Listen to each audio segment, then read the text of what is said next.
क्या आपने कभी सोचा है कि कैसे एक समाज जो कभी सेक्स के बारे में इतना खुला और एक्सप्लोरेटिव हुआ करता था, अब इसे टैबू और डिस्कम्फर्ट की परतों में ढक देता है?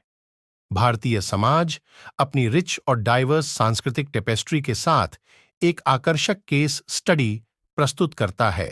हम अपनी यात्रा हजारों साल पहले शुरू करते हैं। जब सेक्स के मामले की बात आती थी, तो प्राचीन भारतीय समाज शर्मिंदा होने से दूर सरप्राइजिंगली लिबरल था।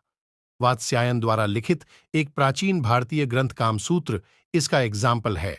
यह फेमस पांडुलिपि, जिसे अक्सर केवल सेक्स मैनुअल के रूप में गलत समझा जाता है, वास्तव में जीवन जीने के एक डिसिप्लिन्ड और काइंड तरीके के लिए एक अच्छा मार्गदर्शक है।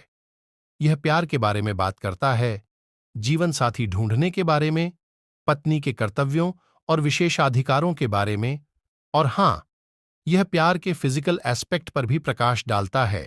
सेक्स के प्रति खुलापन सिर्फ कामसूत्र तक ही सीमित नहीं था। कई अन्य प्राचीन ग्रंथ और मूर्तियां, जैसे कि खजुराहो और कोणार्क के मंदिरों में पाई गईं, सेक्सुअलिटी को सौंदर्य और स्पिरिचुअल अप्रोच से दर्शाती हैं, जो बताती हैं कि सेक्स को जीवन का एक दिव्य और नेसेसरी हिस्सा माना जाता है। वर्तमान समय में लोगों के माइंडसेट काफी हद तक बदल गई है।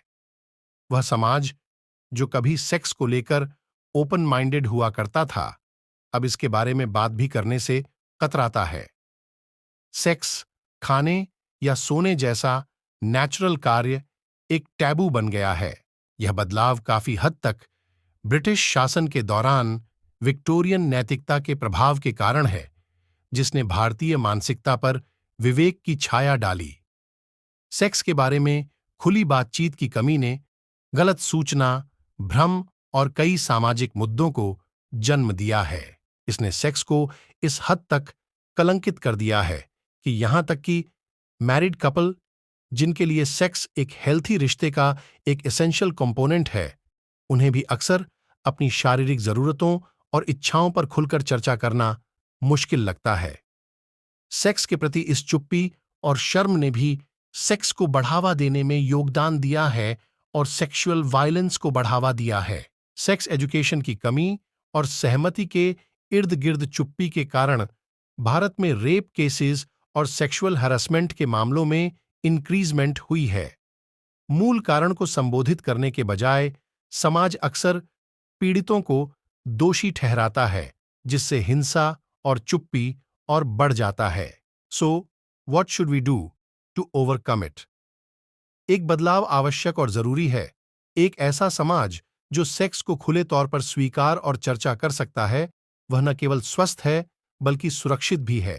अब समय आ गया है कि विक्टोरियन विवेक को छोड़ दिया जाए और उस प्राचीन ज्ञान को पुनः प्राप्त किया जाए जो सेक्स को जीवन का एक प्राकृतिक और महत्वपूर्ण हिस्सा मानता था। तो दोस्तों, अगर आपको वीडियो अच्छी लगी है तो इससे लाइक करें और ऐसे ही और वीडियोस के लिए चैनल सब्सक्राइब करें। Thank you.